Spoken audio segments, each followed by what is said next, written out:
On today's video, Chiefs disrespect hits an all-time high. Are most Bengals fans just new Joe Burrow bandwagoners? And Chris Lammons gets picked up by the Bengals, a slap in the face to the Chiefs. We're going to talk about all of that and more. Stick around. What's happening, Chiefs Kingdom? Welcome back to All Chiefed Up. The Chiefs' disrespect is at an all-time high. Mike, have you been paying attention to this stuff? I have. You can't help but see it everywhere. Eli Apple's not got off Twitter since the game the other night. He has managed to take a united Bengals front versus the Chiefs and flip the script. Bills fans are now cheering for the Chiefs because this guy will not stop running his mouth. The entire Bengals team, their fan base, everybody is just this all the time. It never ends. They're now calling, Eli Apple is now calling Arrowhead BURROWHEAD. That is ultimate disrespect. They've won here one time by a measly 3 points, Steve. Right. I think it was actually Mike Hilton that said that on a video. It was them on the sideline. It was Eli Apple just, doing a really annoying, stupid dance, just looking like an idiot. And who's Mike Hilton anyway? Like, no one really cares about these guys. They're not good. Eli Apple runs his mouth way too much. How do you make fun of the DeMar Hamlin situation? How? Like, Right. You have to be a piece of trash. And like you said, now Bills fans are even like, dude, we can't even stand these people. These players and these fans are out of control. Like, they have sucked for so long. When they finally taste just a little bit of success, they have lost their damn minds. They are out of control. They've gone crazy. And I feel sorry for the old school Bengals fans. We even had a comment yesterday where a guy's like, hey, man, this is the new era of fans. These young kids, they have no disrespect. They said they respect our team. We respect the Bengals.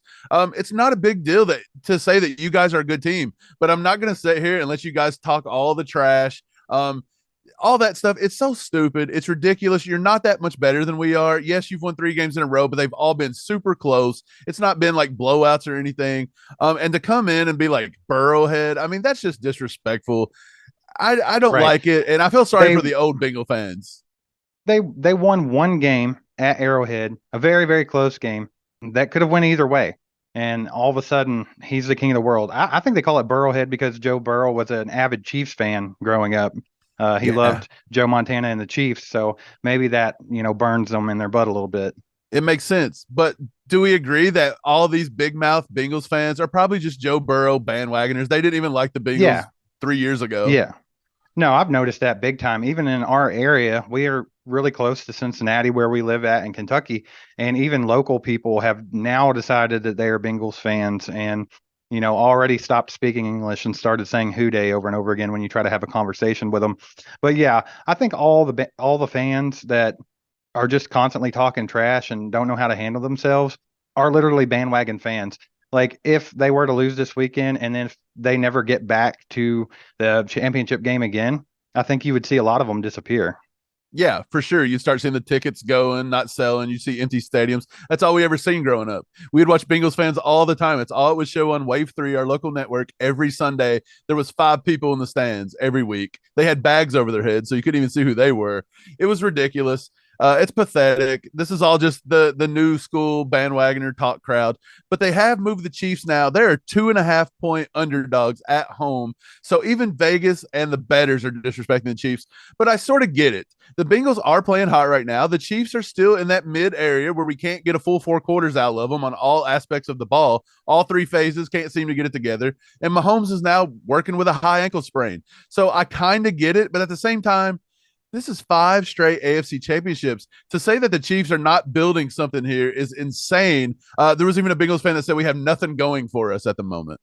What? Well, I mean, the Chiefs are just on a completely different level than the rest of the league, including the Bengals. Like, the Bengals are firing on all cylinders. They are the best they have ever been at this moment. The Chiefs are in a rebuilding year, and we're talking about this game that's going to be a good, close game. So think about that for a second. What if the Chiefs were at full strength, firing on all cylinders, not in a rebuilding year? Would this even be a conversation? But the Chiefs, it's not new for them to be disrespected. Ever since they lost Tyreek Hill in that trade to Miami in the offseason, everyone wrote them off. Every sports media channel, everyone's talked about how the Chiefs weren't going to be any good without Tyreek Hill, that Mahomes was going to be exposed. And then it went from that to, hey, all the teams in the AFC West signed all these big names. So they're getting better and the Chiefs are getting worse. So the Chiefs are not going to win the division. They're going to be last in the AFC West. The Chiefs are not going to make the playoffs. It's just one thing after another after another. And since the Chiefs keep proving them wrong over and over and over again, they're still trying something new this week, which is, hey, they're the underdogs to the Bengals because Joe Burrow owns the Chiefs. Look, I like Joe Burrow. He's a pretty decent guy. I've watched videos of him. He's a good quarterback. If you blitz him, he's going to beat you. He's cool in the pocket. He's got a good arm. He makes good decisions. He's a good quarterback. But outside of that, their window to win, I get it. With Burrow, you've always got a chance. The same way with the Chiefs always got Mahomes, there's a chance. But these guys, once you pay Burrow that big contract he's going to demand, you're not going to have Tyler Boyd and T. Higgins and Jamar Chase all on the outside. You're not going to be able to go, snag all these defenders in the offseason and pay them a big bunch of money. This team is going to dissolve a little bit, and they're not going to be the same thing. Just like the Chiefs, we've had to make cuts, and then it comes down how good's your front office, how good do you draft?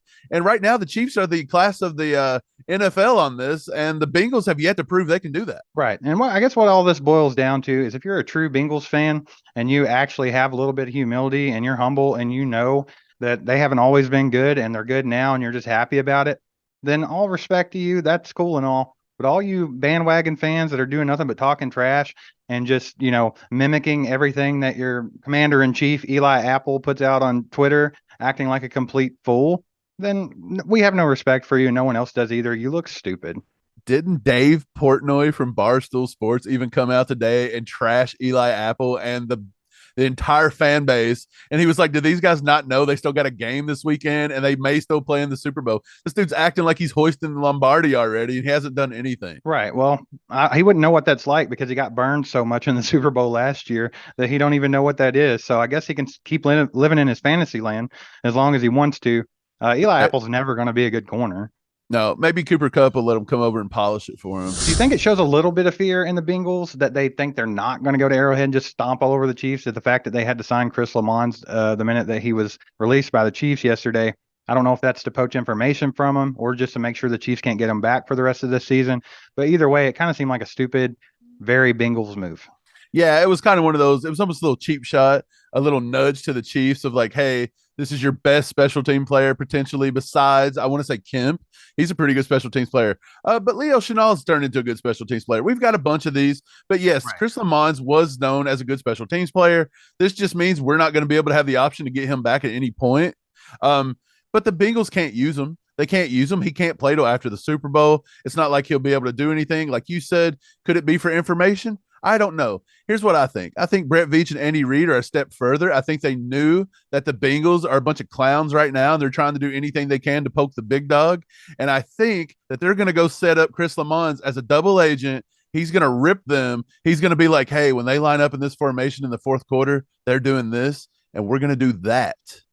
And we're going to beat you guys. But I don't even think it's going to be close, to be honest. I think if the Chiefs have any heart, passion, soul, drive as a football player to sit back and watch these guys and this fan base just take cheap shot after cheap shot and talk all kinds of trash, call your beloved fan base and your home the mecca of NFL games, Arrowhead Stadium, Burrowhead, I would go out and want to beat these guys until they called the game. I'd want it to be 60-0 if possible. So I hope it's not even close. If it is close, our players have no balls. Yeah, Lammons could be a double agent, but let's be honest here. How much does he really know about the Chiefs offense? If you're just a corner, like a third string corner, and you're just playing special teams most of the time, he probably doesn't even pay attention. So he probably doesn't know what's going on. Besides, he's in all that legal trouble with Alvin Kamara and all that. So there's a lot going on there. Not looking too much into this other than it's just another little nudge by the Bengals trying to be that annoying little team that won't go away. Hey, Steve, you know all about being the annoying little brother. I do. Yeah, I've had to deal with it. Who do? You're the Bengals. Who do? You're the Bengals. Oh, I hate it. Who do? Okay, so let's do a little rapid fire Q&A right here. We got a question from Mark out of Kansas. He asked, is there any significance to us bringing up Shane Buechele for the game this week, or is that just precaution? Just purely precaution. I think if anything were to happen with Mahomes' ankle, Chad Henne is going to be at the helm. I think that's just, hey, if Chad Henne goes down, we don't have to put in Jerick McKinnon as quarterback. We have Shane Buechele. That's all that is. I wouldn't look too far into it. You saw how Chad Henne came in the game when Mahomes went out and led the offense 98 yards for a touchdown. He's older. He's calm. He's cool. He's collected. He's been there. He's got the experience, and he knows the offense like the back of his hand. So I think this is purely just in case he were to go down as well. Yeah, he's an athletic guy. Don't be surprised if we're up 40 points running snow globe every other play. We don't put Bouchel out there just to have a little fun. All right, Janice from Kansas City asked, what do you think the key is to beating the Bengals finally in this fourth matchup in a year? I think the key is very simple. I think you need to keep Burrow off the field.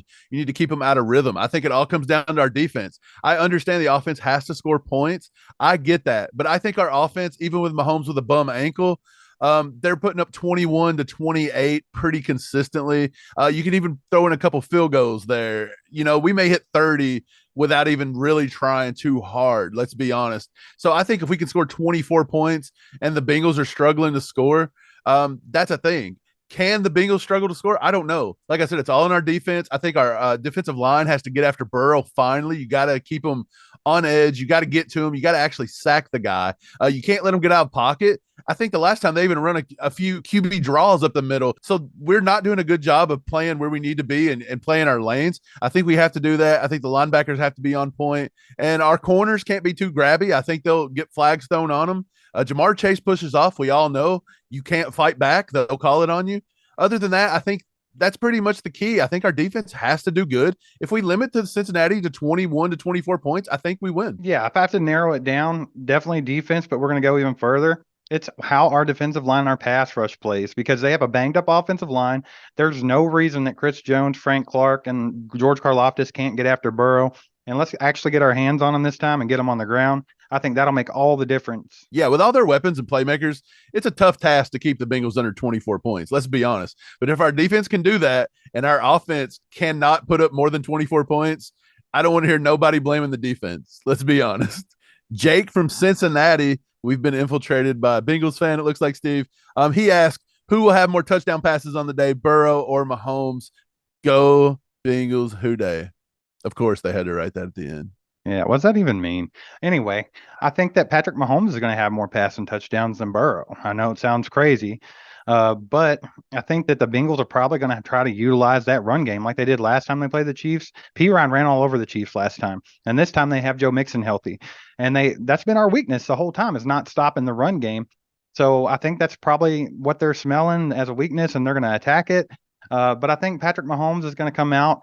And even though he might be, hampered a little bit by his ankle, I think he's going to be Patrick Mahomes. He's going to be throwing the ball. I think this offense is going to look good, fresh, and, they're just going to be ready for this one because it's been a long time coming.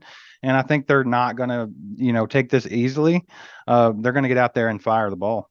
Yeah, I think our offense has to sack up this week. You got to go out, you got to execute. Our offensive line has to punch them in the mouth. I want to see it when we run. The little times Andy runs, I want to see us chunking off 8 yards of play. When we pass, I want to see Mahomes sitting in the pocket, looking like an eagle eye out there and just hitting everybody on stride. No underthrows, no overthrows. Patrick, get it together this week. I think we'll come out. I think Patrick will have 3 to 4 touchdown passes. I think Burrow will have maybe 2, possibly 3 garbage time or trying to come back late in the fourth. But yeah, I do think Mahomes will have more touchdown passes. All right, just something little for the Bengals fans that come over and join us from time to time here on our YouTube channel. Keep in mind, you're so cocky, but in the Bengals and the Chiefs, in the last 3 matchups, Bengals are 3-0, Burrow's won 3-0. But the Chiefs have led by 18, 14, and 7 in these games. They have never trailed entering the fourth quarter. They have trailed for an average of only 15 minutes each game and have trailed for only an average of 7 minutes and 52 seconds in each second half. So that shows you how close these games are and how much the Chiefs had these games in hand. And if it wasn't for some weird turnovers and just some dumb luck, the Bengals could very easily be 0-3. So I think being overconfident and acting crazy and cocky is probably not the smartest thing to be doing. Well, I mean, we all have eyes. We've watched these games. The first 2 matchups, the Chiefs were up big in the first half, and then Mahomes just kind of went crazy. We had a little blow up at the locker room with Eric Bieniemy and Tyreek Hill and that stupid play call at the end of the first half. Mahomes has just not looked very good in the second half. Now, the last time we played in Cincinnati, just recently back in December, you didn't have that big blow up from Mahomes. So we kind of got over that hump, and the Chiefs kind of had that game. If Kelsey don't get stood up And obviously the play should have been blown dead. Forward progress had stopped, and they're just sitting there ripping at the ball, and the officials are allowing it. Other than that, if they go down and score right there, I don't know if the Bengals win that game. Well, It remains to be seen, but I just don't think it's as much of a blowout. I just wouldn't have confidence if I was the Bengals to be acting like this. yeah, but all the facts that we spit out always get looked at as just excuses from the Bengals fan base, and they've expressed that quite a bit. Jesse Bates even said he wants Patrick Mahomes to be at 100% because when they beat the Chiefs again, they don't want any excuses at all. And we talked about that in this video right here. Make sure to watch that, get in the comments, hit the like button, hit the subscribe button, and hit the bell. And we'll be back tomorrow with more on your Kansas City Chiefs. Who's Jesse M. Bates? Master. I hate Master Bates. Me too. He sucks.